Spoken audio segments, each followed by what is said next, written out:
Trekkie girl. She loves outer space, has a black and white face. So girl, my Trekkie girl. I'm the Lennon Nemo, she's a real McCoy. She got a spark haircut with curls. Hiya. Hello. And welcome to day 3. Day 3. It's a bit sad because it's the last day, isn't it? But, you know, we're still here, so we'll keep going. Yeah, it's still awesome. We just wanted to give you a little update. Yeah. And when we say little, I mean there's just so much going on at the moment, we can't isn't there? keep up with it all. No, and I'm finding we can't actually go to everything because we need to you be can't. about 3 or 4 people. We need some clones. We need clones. If we can have some clones, that'd be great. So we've been splitting them between us both, haven't we, a bit? But yeah, so yesterday when we left off, we just finished the world record attempt, and that was immense, awesome, wasn't it? Such a good vibe from that. And we went straight from that into the party.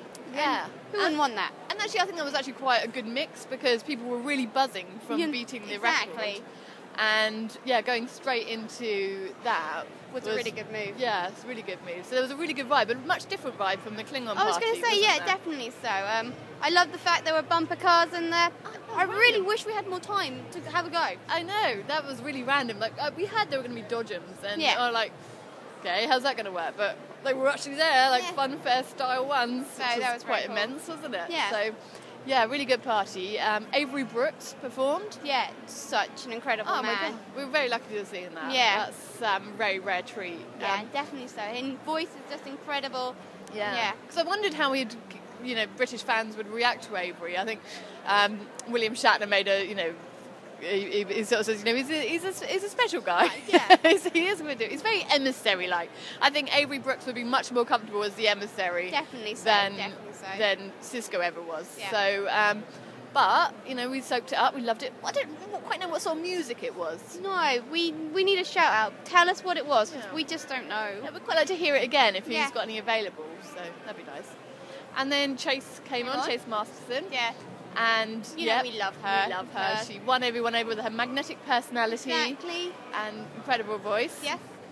And yeah, we hear she plays some of the Deep Space Nine numbers as well. So it was a bit like Vic Fontaine's. Yeah, exactly. Because Avery didn't play. We were wanting to play The Best Is Yet to Come. We didn't. And Vic Fontaine walks out, and that'd be great, wouldn't it? The whole awesome. cast of What I thought was interesting, it was very nice of the cast of Deep Space Nine to throw TNG a party. It was very nice of them. I wonder if they'll do the same on their. I hope so. They'll be like, oh no, Voyager have to do ours.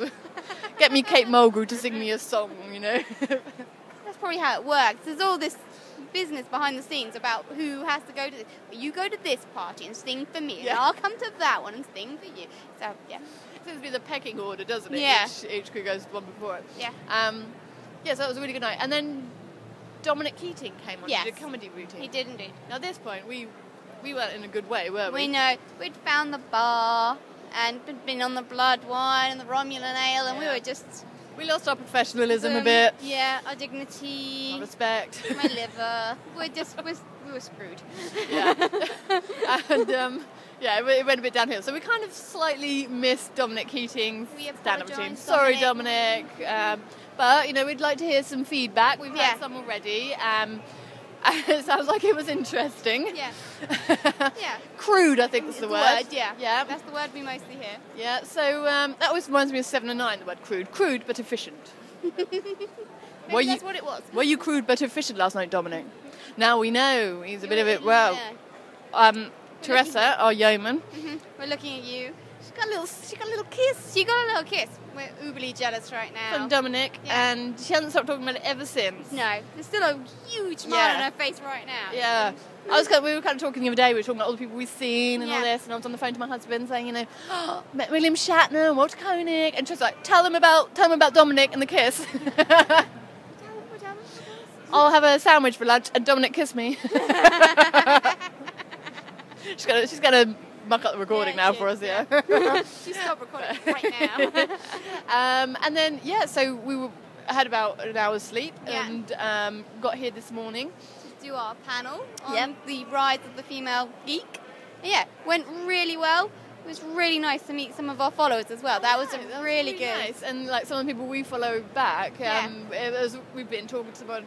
Well, we talked to you on Twitter and Facebook and our listeners. So Yeah, it was lovely just to meet you in person and to see you beyond the avatar and the usernames. So that was really nice. And it was a really good talk. It was a really good talk. I really loved the outcome. Yeah, the outcome was beautiful. Tell me the outcome. The outcome was pretty much, we all love Star Trek for the same reason. Every person in the world, doesn't matter, girl, boy, Vulcan, Islam, French. Yeah. They all loved it. Yeah. Every one of them. And it just seemed to cross so many divides that gender was almost kind of a really trivial one that it did divide. And that was really sweet. I thought that was a very nice message. That was good. Now we've just been to Scott Bakula. That was a good talk. Yeah, he's lovely. But someone said he hasn't aged a day, and they're so right. They're so true. Yeah. He does look jealous fantastic. of his ability. Yeah, and there were some funny questions, weren't there? There were some funny questions. We got a question in. We asked him. I think we mentioned the other day that at the captain's opening ceremony, John Barrowmans dropped his trousers. Yeah, and asked Scott Bakula to sign it because he'd never had an embarrassing fan moment. So John Barrowmans very kindly recreated one. Yeah. And so I went and I thought I'd ask him. I said, Scott, please describe to us in as much detail as you can remember. And at this page he's like, oh God, I can't remember anything from Enterprise. John Barrowmans' bottom. Oh my God. She killed him. He could not say a word. He was like so embarrassed. He was hiding on the stage. It was so funny. He came out with a very good response, didn't he? Yeah. Very funny. Yeah. He said, I signed it. Patrick Stewart was here. And the crowd just loved that. They just thought that was hilarious. Very quick.